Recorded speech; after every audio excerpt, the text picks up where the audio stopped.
This is Black Agenda Radio, a weekly hour of African American political thought and action.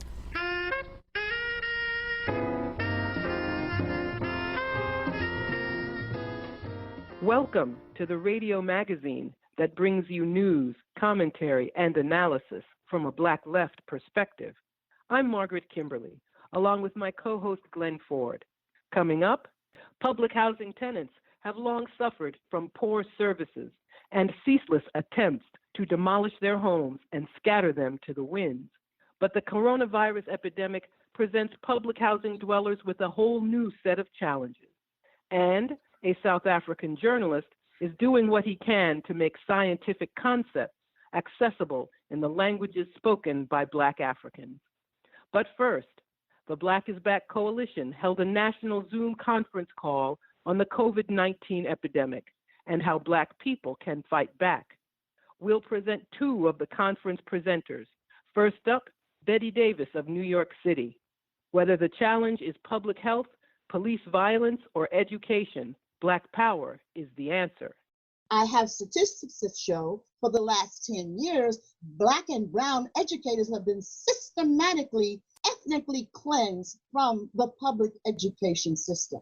I have statistics to show that the corporations have been systematically destroying accountable, functioning public schools in Black communities. We recently won a court case against a corporation that tried to take over a school that was the top school in the district, and the Board of Ed was collusive in trying to shut that school down with the excuse that because of gentrification, it had a low roster. Well, guess what?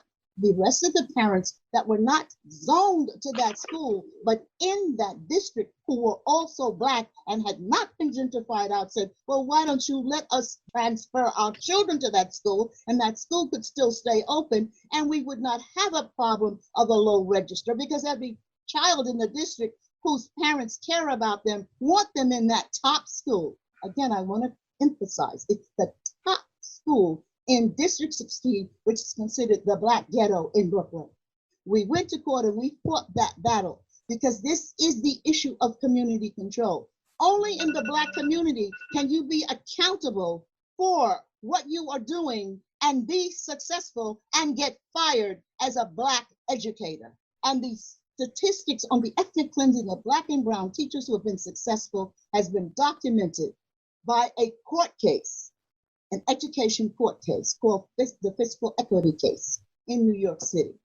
Consequently, I want to continue with what the new legislation involving this reform tax bill has impacted on our children. The proposed tax bill will disproportionately impact children by reducing support to education, healthcare, workfare, forced development, college support, rental assistance, food and nutrition, and more. While 10% of white people are poor, 28% of Black people are poor. 38% of Black children, the largest percentage of any demographic in America, are poor. That is why the COVID is impacting on us to such a large degree. I'm going to share with you what this impact has meant, and on a very intimate level, for our sisters and brothers who, you can talk about social distancing, but we're not a social distancing culture. We don't put grandma in a nursing home if we don't have to. Several of my colleagues are now trying to support their parents who are in these so-called death camps they call nursing homes. They're willing to risk their own lives to go into those homes to rescue their relatives.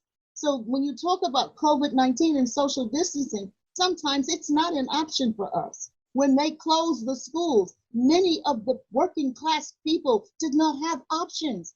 Many of the working class people who have children in schools don't necessarily have a partner. So they have to rely on extended family to help support them. So one of these articles that I'd like to share with you, which I had hoped would be on the screen, so I apologize for reading at you.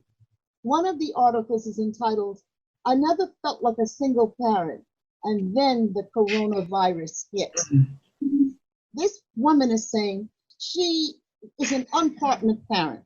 And like her, she relied on support from other adults in her child's life. We need public health guidance that works for us. She's asking for help because, as she points out, she listened to the New York Times and she listened to the fact that the coronavirus was coming, and she went to the store and she purchased what she thought would be sufficient.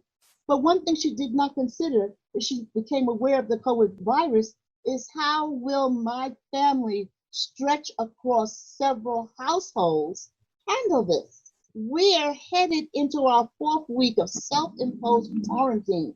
The governor announced a mandatory stay-at-home order. As we settle into our new routine, it becomes clear that the public health messaging around the pandemic assumes that everyone, but particularly working-class parents, can simply retreat into a home and be self-sufficient and survive the weeks or months that this intervention will last. But many of us are unpartnered and alone, and we support our grandparents and our non-custodial parents, and others are part of our essential care. What we're talking about is what Black people have always used to survive: the extended family network. And the coronavirus attacks this as well as attacks our immune system. What she goes on to say is, as someone who wants desperately for as many people as possible to survive this pandemic, I need more guidance on how to create a protective bubble around a family that doesn't live in the same home. I need to know how to make the agreements and take the precautions necessary given the reality of my life.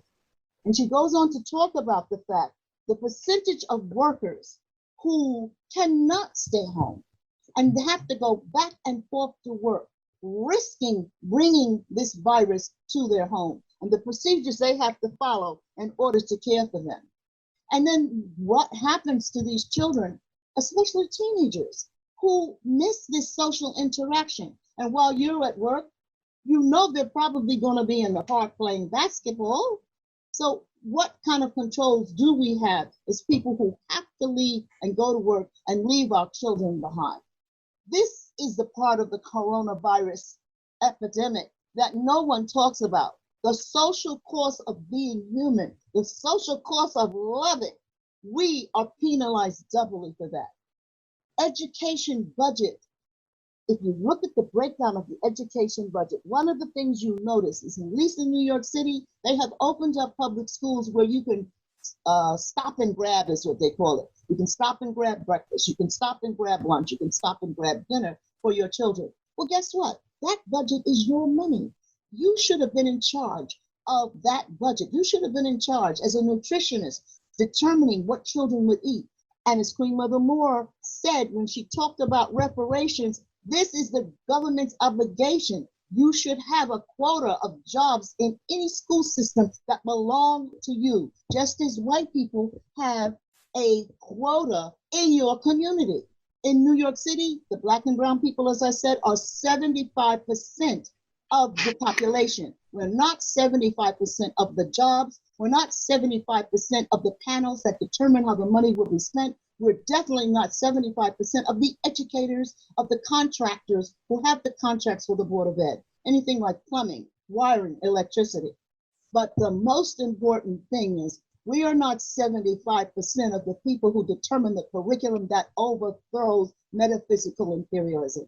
So if I were going to make this presentation real for you today, one of the things I would say to you is, how are you going to change the world if you can't change the mind of your tribe? So what makes you think you can launch a movement, even in the Black Is Back Coalition, without prioritizing education? And it's not enough to vote for someone. You've got to do what Reverend Pinckney did. You got to say, I brought you in, I'll take you out. Mm-hmm. And we all know the price that Reverend Pinckney paid for saying, I put you in, I'll take you out.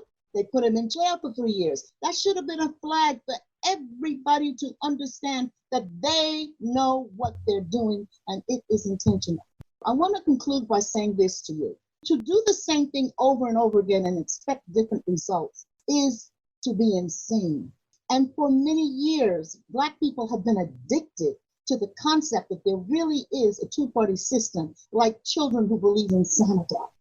And nowhere was that more apparent than in the voting for a man who said he never supported the civil rights movement because he didn't want to be tainted with the excesses of the civil rights movement. And that man was Obama. And Black people voted for him to the tune of 90%. Now, I'm funny this way. I'm an Aries. And if I can't get justice, I want revenge. So I want revenge against the Democratic Party. Don't vote for them. I want revenge against the Black misleadership class. That when we asked for community control of education, which meant controlling the budgets, which meant controlling the training programs for teachers, the training programs for aides who were going to work in the classrooms, the training programs and for contracts that service the Board of Education, and they voted for decentralization, which gave the Democratic Party the right and the control over our community boards to elect these corrupt Negroes who stole the money, gave it to the white folks, and put us back 30 years in our movement. I say, if you come out of this conference and you still think you have to vote Democratic Party because you're afraid of Trump and you really think there's a difference, then you are the problem. Or we hear you, Brother Jamal. Thank you, thank you. I had another question for Sister Belinda. If she could, in her work, assess the role of the Black leadership there in Louisiana, their degree of being supportive and their role that they have been playing as this coronavirus crisis has been unfolding in that state. Absolutely. We've been on the front line in the trenches dealing with a lot of our Black leaders in regards to our legislation, our elected officials on the local level. And I'm just going to be very candid and straightforward.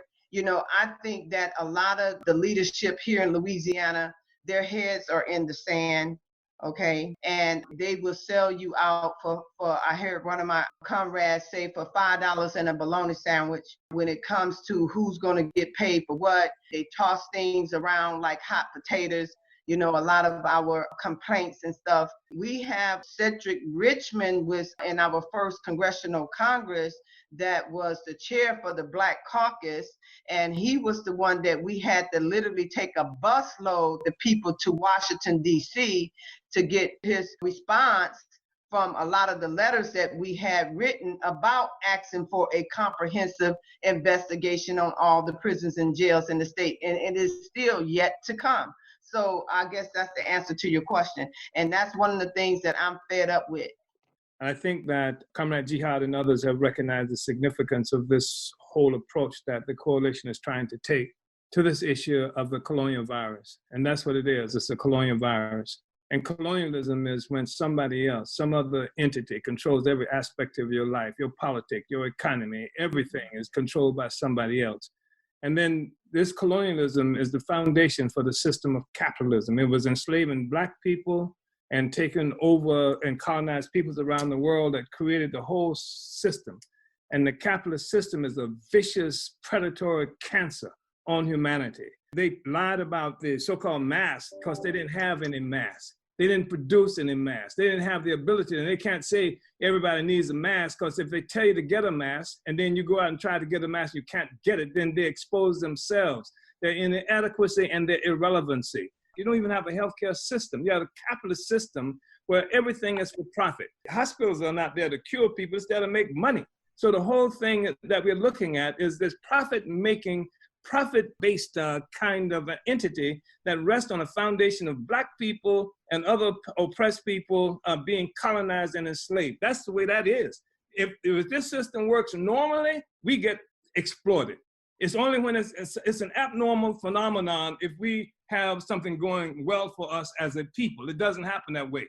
It functions normally when it's an actually prerequisite for the continued successful existence of the system, that they bleed us, that they take everything they got. And it's illusions that anybody has if they think this system has any other foundation and basis for existence. So one, the thing that I think is so important about the discussion we've had up to now is that there are few illusions here about the nature of the system itself.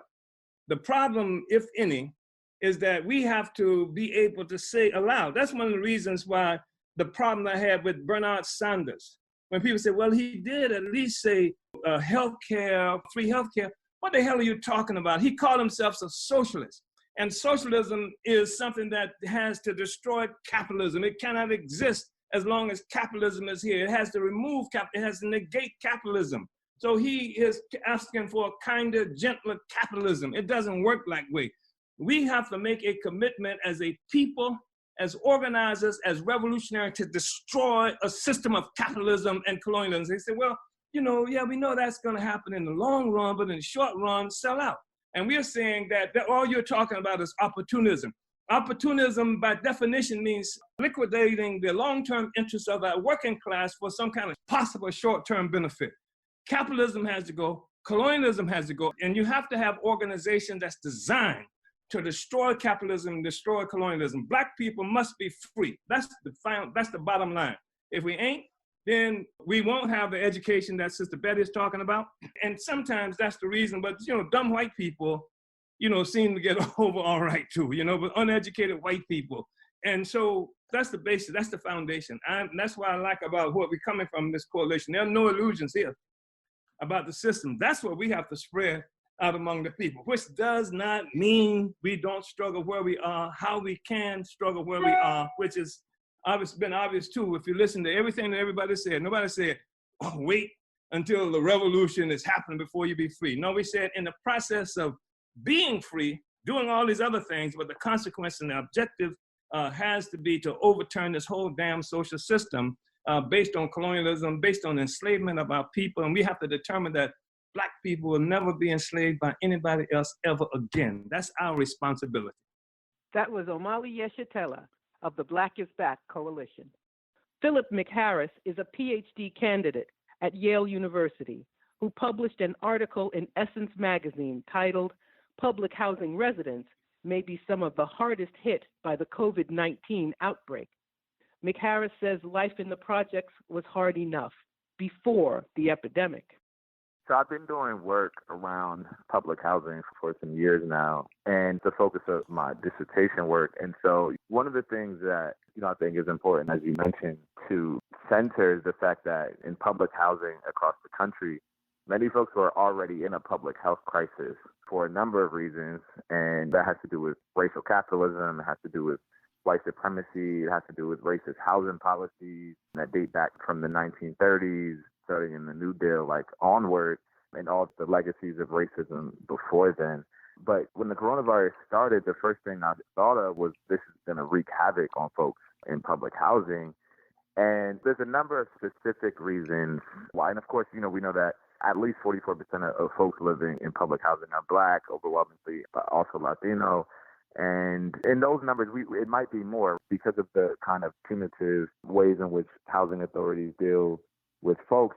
A lot of people who live in public housing units can't even say they live there because they'll be penalized or potentially kicked out, and there's a bunch of restrictions on who can live in public housing, and that is a part of a broader picture of punitive ways of dealing with Black folks and poor folks and folks in public housing. But there's a number of reasons. Public housing tends to be overcrowded, in part because of a lack of housing options.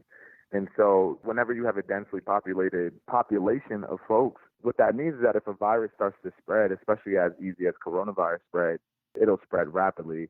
So just the densely populated nature of it is one feature, but also it's the fact that for decades, folks in public housing and public housing buildings have been neglected, have been divested from, and the type of maintenance and cleaning that we see in a luxury housing building is not the same, of course, that we see for folks that live in public housing. And so the kind of cleaning of high contact points, high touch points, elevators, doorknobs, mailboxes, those things weren't getting cleaned before. And so now you have a densely populated housing building, and then you have these areas that are not cleaned, and the virus can just spread. And on top of that, you have folks that might not have access to health care because of the ways in which racism and capitalism shape access to healthcare. And so when folks need help, they might not be able to get it. And then folks need testing.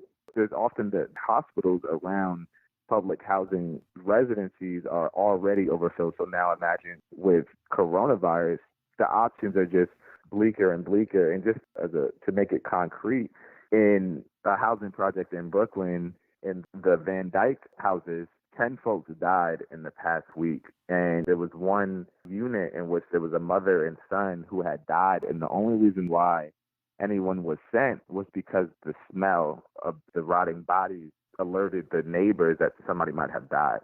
The National Guard came in and took the bodies and they cleaned the unit.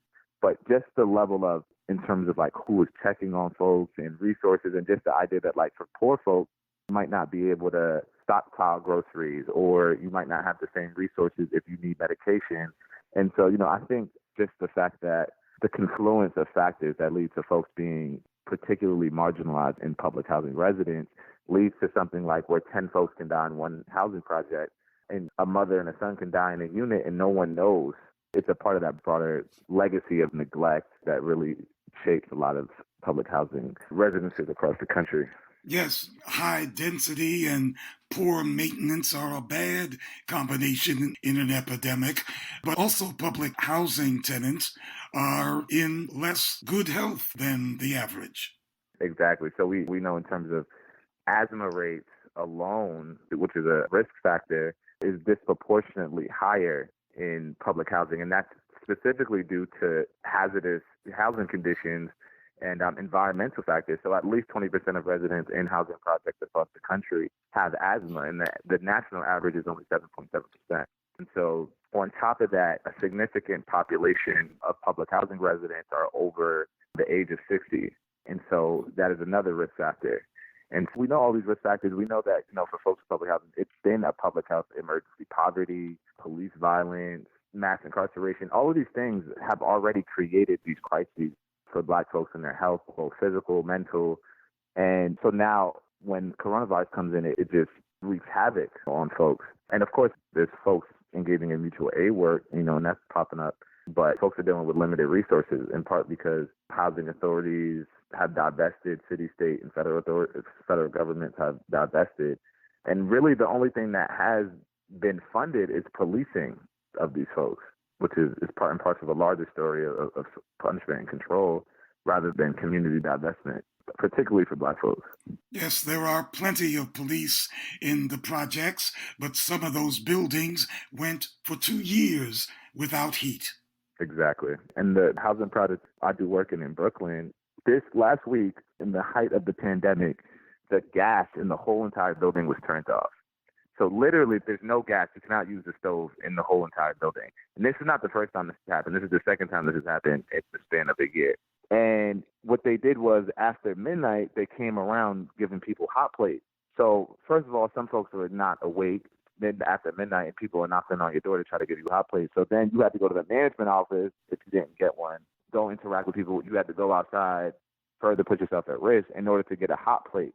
Now imagine this situation stretches on for months and financial hardship is already a reality, and you're not even able to use your stove. You're not even able to bake, and you're given one hot plate. So if you're cooking for your whole family, you have to cook one thing at a time. And when folks ask what's happening, what's going on, where's the gas, they don't give any specific answers, and it's a part of a broader trend where it's like suspended time. Folks like housing authorities, governments don't care about the time of Black folks, of poor folks, in terms of like the suspension of time. It's just this idea that like, you'll wait as long as like it takes. And so folks all across the country are having to deal with the realities of this virus. And like, imagine not being able to cook because you only have a single hot plate. And there's all other sorts of dangers associated with hot plates. And then they give no specific timelines for when it'll be turned back on. And they kind of double dutch and sort of point fingers and the like. But, this has been a problem before. The gas has been turned off. And the reason why the gas got turned off is because PSE&G went and said that it was unsafe. They went into the boiler and maintenance room and found that it just wasn't up to standard. So, again, if this was a high-end building on the Upper East Side, this wouldn't have happened. It just wouldn't have happened. Tell us what mutual aid looks like in the projects and who's doing it.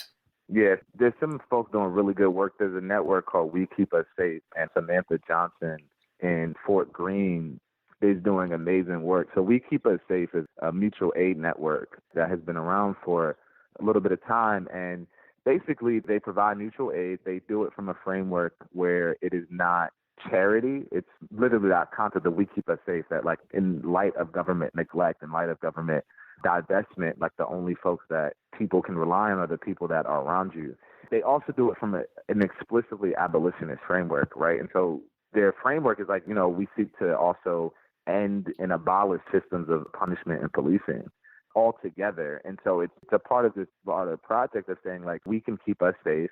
One, safety is not just boiled down to crime statistics as the criminal justice system or the criminal punishment system might portray, but rather, folks can, given the resources organized, can really provide support for neighbors and folks in your communities. And so that's one organization. There's some other organizations, but We Keep Us Safe is a network that's also working with other folks in different places across the country in order to provide groceries. They're fundraising, they're going out, delivering, they're doing wellness checks. And there's some other funds and mutual aid networks, but Samantha Johnson is doing great work with, We Keep Us Safe over in Fort Greene.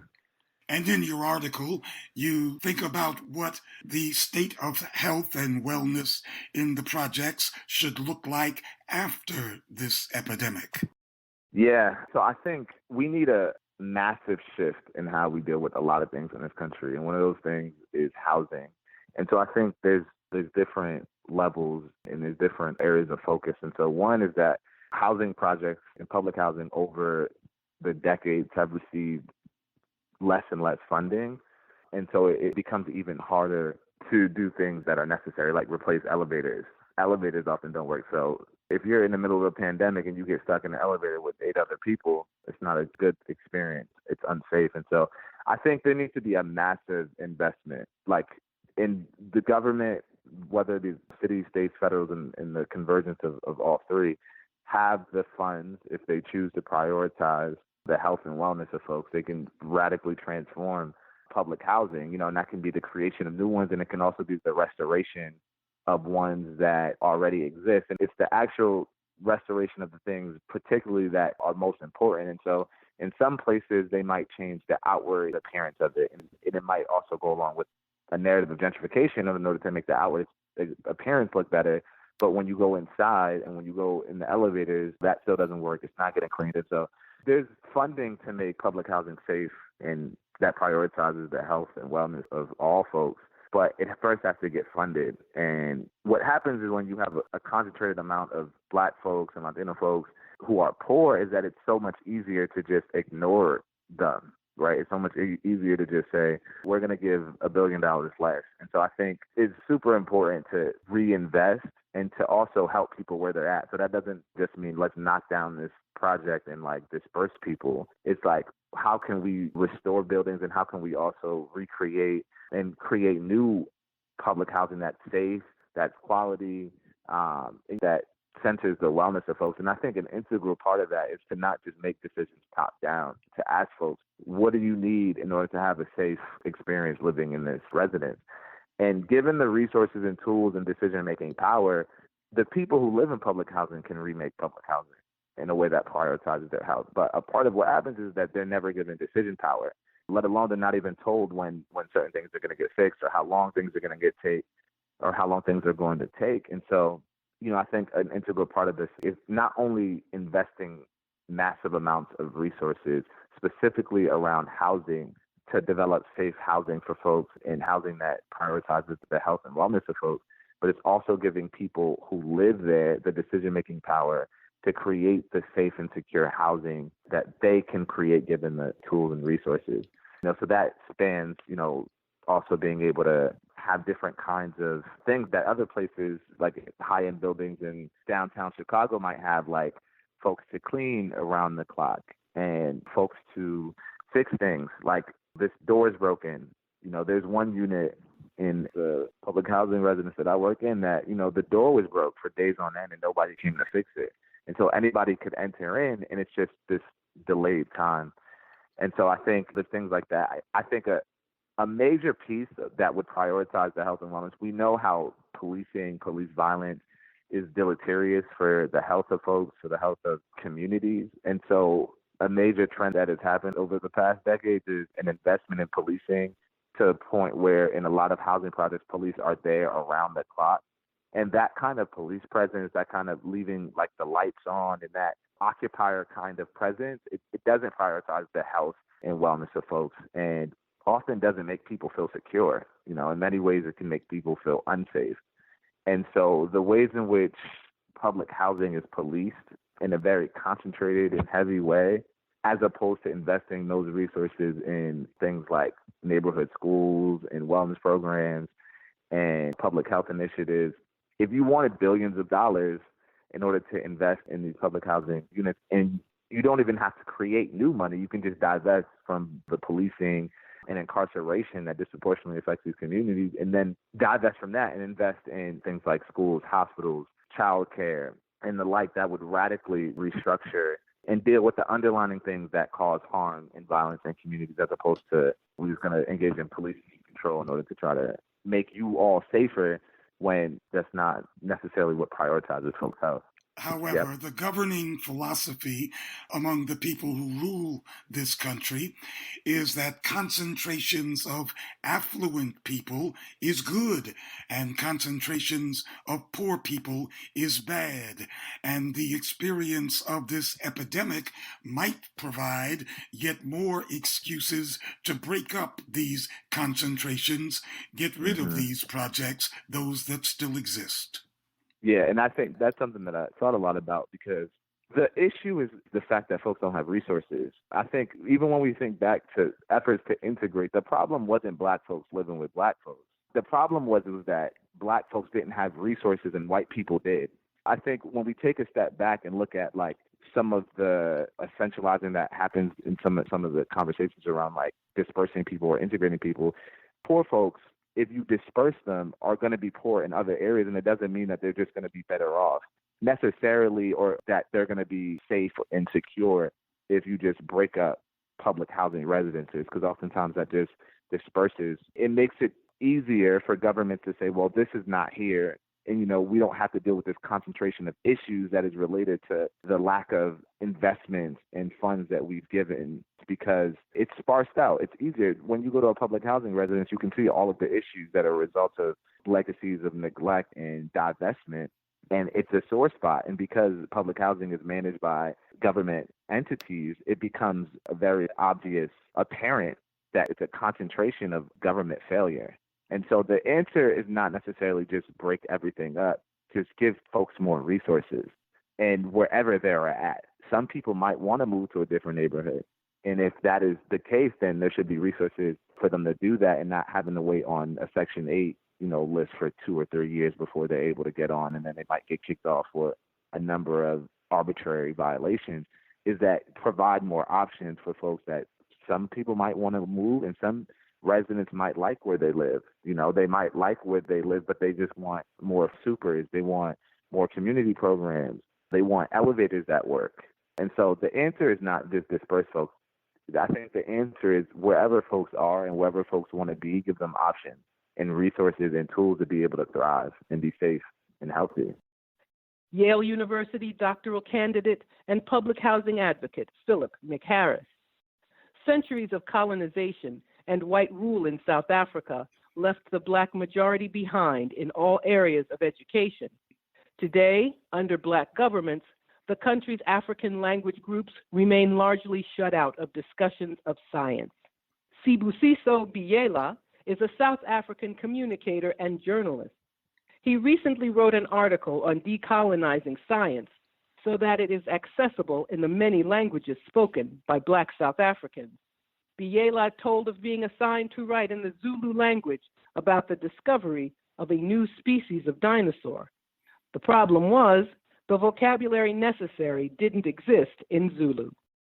Exactly. It's something, if I'm writing a science story in English, it's things that I wouldn't have to worry about. I know that the reader understands what a dinosaur is. I know that the reader understands what a fossil is, how to describe millions of years and all the processes that come with paleontology and other sciences. But it became a different story when I was trying to do it in Zulu.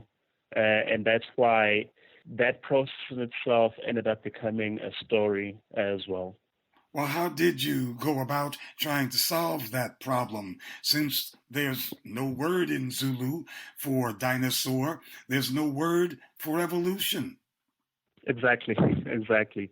No word for evolution or fossil or dinosaur in Zulu. So what I decided to do is try to write the story in a way that I would try to explain the science to someone else in Zulu.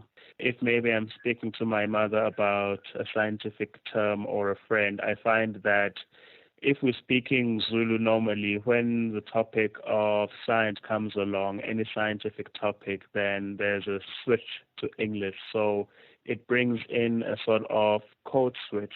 And I was trying to avoid that so that with more stories like this one, more people will be able to speak science in Zulu. So what I did, the approach that I took with the story is if I can't come up with a word, a new word that doesn't need too much explanation, what I can do is describe what I'm talking about. Luckily, the Zulu language is a very descriptive language. Like even if you come up with new words, those words themselves are combinations of other words, or what would be a sentence in English in Zulu becomes one word or two. So it's easier that way. So what I decided to do to describe, to talk about the dinosaur was to describe what a dinosaur is. And that got me into a little trouble as well, because even in English, it's difficult to explain what a dinosaur is. A lot of us assume that we know what a dinosaur is based on the movies and what we think they look like. But if we were shown pictures of many animals from millions of years ago, the chances are a lot of us would get some of those animals wrong because we would think they're dinosaurs. So even the idea of what a dinosaur is in English is difficult to explain. So what I went for was, I thought it was safer to describe what a dinosaur is than to go with the word dinosaur itself, because I found that the word dinosaur is, I think, Latin for terrible lizard. And from what we know today, we know that dinosaurs are not lizard-like, and a lot of them aren't terrible. They're not even giant, or like they come in all shapes and sizes. So the word that I decided to go for is Zulu for ancient animal, which in Zulu we say isilwane sasemandulo, which means ancient animal. It still describes what a dinosaur is, even though it's not too specific, but for the purposes of the article that I was writing, I think it worked out. Well, Zulu is only one of indigenous Black African languages spoken by the majority of people in South Africa. Would all of these other African language speakers have to go through this same process? So South Africa itself has 12 official languages. 2 of them are European languages, which is English and Afrikaans. The rest are indigenous languages. So luckily for those indigenous languages, they can be separated into broadly 3 or 4 dialectic groupings. So if you know just a couple of these languages, more than likely you can understand the others. With Zulu, luckily Zulu is the most spoken language in the country. So in terms of official use in documentation and other things, other related things, English is mostly used for official business. But in terms of what most people speak, in terms of numbers, the number of people who speak a certain language, Zulu is one of the most spoken by close to 12 million people in South Africa. So luckily, doing this in Zulu sort of kickstarts the idea that it can be done in other languages as well. And the other languages are related to Zulu in the sense that if you translated something that's been said in Zulu into another language, it occurs naturally, it feels natural, as opposed to if you translate something directly translate something from English to Zulu. What I mean is, if you write a story straight from English and then translate the story into Zulu, the Zulu speaker can easily detect that it's been translated. But with the African languages, if you translate one to the other, it's much easier to organically change to another language than it is from English to Zulu. So yes, there can be other processes that would be in parallel with the Zulu translations, but it wouldn't be that every other language would have to start over and translate into their own. But there are enough differences that it would be interesting if I could hear other translations and how they come up with them as opposed to my Zulu translations. So it's a great opportunity to hear those other translations if I ever come across some of them, but the languages are so similar that it wouldn't be too much of an issue. But it does seem to be a big project, especially a big project to start deep into the 21st century. What are the political and power ramifications when science is not accessible to the masses of people? So in South Africa, there's this big move towards moving into the fourth industrial revolution. Ever since the term was coined during the 2015 World Economic Forum, South Africa has been pushing, the South African government has been pushing this idea of bringing South Africa, developing South Africa into the fourth industrial revolution. What that means is that subjects such as science, technology, and mathematics are becoming much more important. And unfortunately, the only languages that accommodate science, technology, and mathematics, English and other European languages, including Afrikaans, which was in sometime during the apartheid regime, it was made into a language of science. It was brought into the world of science, but that treatment was not given to the other South African indigenous languages.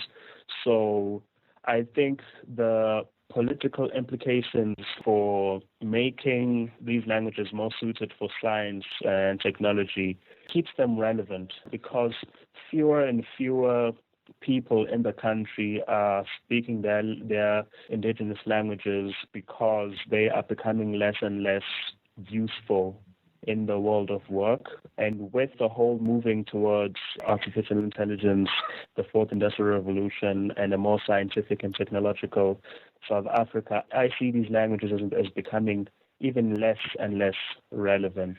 So what if we try to bring these languages into the scientific fold? It would keep them relevant, it would keep them alive. And with these languages being kept alive comes their cultures and their philosophies as well. And that's what I want to bring forth into South Africa's development and its future. Because of the dominance of the United States in the world economy, English has become a kind of lingua franca in many professions. But you say you can't, in Zulu, easily just substitute English words. In normal conversation, in something that isn't technical, you can speak something that is usually spoken in English and speak it in Zulu. The issue comes when it's something technological or scientific, to the point that there's this saying that goes around that if you're having trouble with technology, or if you're having trouble with science or mathematics, there's this colloquial thing that people say in Zulu saying, oh, that's just stuff for white people, right? So leave that stuff alone. Like, if you're not good at mathematics or science or technology, it's because it's not for you. And you can't really blame them for saying that, because every time you have to talk about any scientific issue, you have to say it in English. You are unable to say it in Zulu, even if you wanted to. There's just no vocabulary. There's just no way to try to talk about it, even if you wanted to. So that's the issue, that the use of indigenous words for science is needed. That's the crux of it. So, when you finally got this story about this newly discovered dinosaur done in Zulu, how was it received? The people who did read it, I was happy that there were a lot of English speakers who don't speak Zulu who were very excited about it, and they sent it around. They shared it as much as they could. But what I found the most rewarding were my family and friends and other people in my circles and in other places who read the story and found it quite interesting. And from what I could gather, it's people who would not have read the story otherwise. Not because they don't understand English, it's just it didn't interest them, because the whole idea that it's science is that it's not for us. But if you write it in Zulu, and a lot of us are bilingual and multilingual, basically in South Africa. So if you give someone something in their own language, they appreciate it more. They feel like they have ownership of it in some way. So that's what was rewarding about it. It's a story that people wouldn't have read otherwise, but they ended up reading it because it was in their mother tongue, in their home language. Now, you took months coming up with your own process for completing this story, but there are thousands of scientific works or scientific subjects that need exploration, and 10 indigenous languages in South Africa. So this is a huge project. Is there any central clearinghouse that's trying to organize this huge linguistic project? I've seen a lot of interest from other science writers and other science enthusiasts to sort of have a dictionary or a wiki page of scientific terms translated to Zulu and other languages. Whilst those efforts are commendable and a lot of people are talking about them, the idea that we have to come up with these sorts of things at the moment is quite commendable. But what I discovered from a translators conference I attended a couple of years ago, was that a lot of language practitioners and researchers had already started this sort of work, translating technical and scientific terms from a very long time ago. Particularly here in South Africa, they started in the 90s. So this sort of work has been happening for a very long time, but their work usually stays in dissertations and in some library and never gets used. And the nature of language is that you can come up with the most efficient word to describe something, but if no one uses it, then it's useless. So rather than myself falling into the same hole of coming up with words, but then not having those words used anywhere, what I try to publicize in all the work that I do around this issue is that I'm trying to publicize more the method of coming up with the descriptions of scientific terms than directly translating scientific terms. I might come up with a word that a person might forget a few days after they've read the article, but as long as the description or the idea of the term stays in their mind, then I'm happy. I'm not attached to any kind of words that I come up with or anyone else comes up with, because we might come up with words and then they stay in those wikis and never get used by anyone else. But even if we don't have specific words that are used everywhere, I think it's better to have descriptions, and descriptions can change, but as long as the idea of writing something in an African indigenous language is there, I'd be happy. So it's not so much the words that are most important to me, like scientific terms, but the descriptions or the efforts and the formulas sort of that people use in order to describe certain scientific terms. And it's interesting what some scientists and what some other writers come up with in order to describe or to come up with certain words. So this really isn't a science project, it's a democracy project. Yes, that is the perfect way to put it.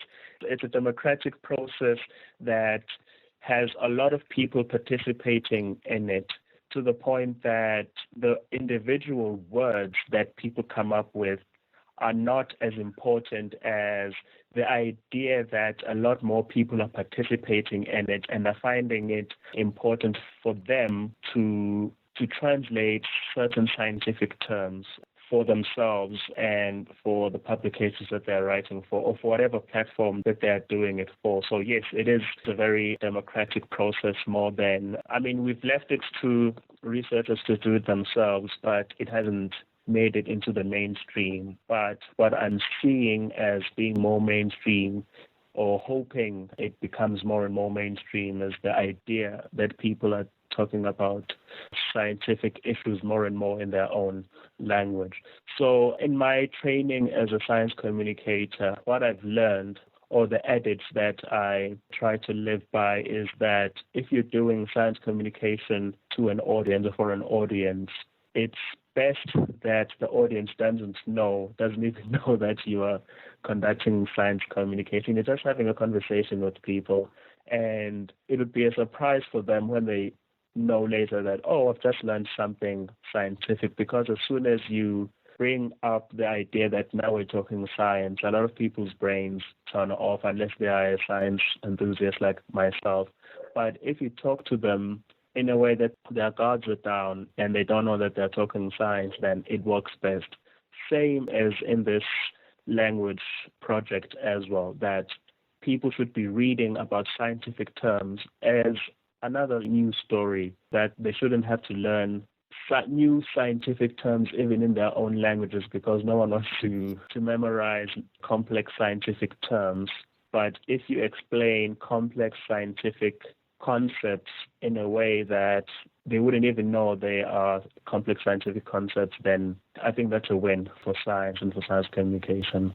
The most important idea from this science translation effort, or what I'd call the decolonization of science writing or science reporting, we're not doing it because Zulu speakers don't understand English. There are situations for that, and there are already translators who do that, try their best to translate English information, pamphlets, maybe for TB patients or other patients in hospitals who need information that needs to be translated to another language. That's already there, that's already happening. What's most important for me about this whole process is the idea of democratizing science so that more people participate in it.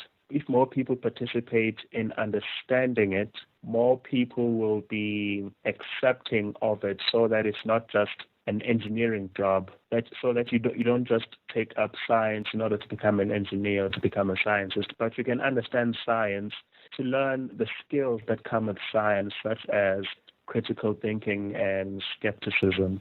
I pride myself as a science advocate, but I didn't become a scientist, and that's what I try to tell other people, that you don't have to study science in order to become a scientist or an engineer or a doctor or anything like that. It's an important life skill. But then it's difficult to talk about that important life skill if you have to switch to English every time you have to talk about it. And the more science is democratized in South Africa, the more these languages and the cultures and the philosophies that come with them will be able to be relevant in the future and be transferred in the future and survive towards the future, even when we leave everything else behind about our own cultures. But if the language survives, then Africa survives.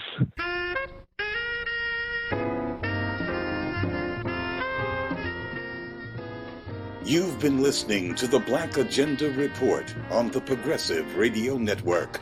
Information for liberation.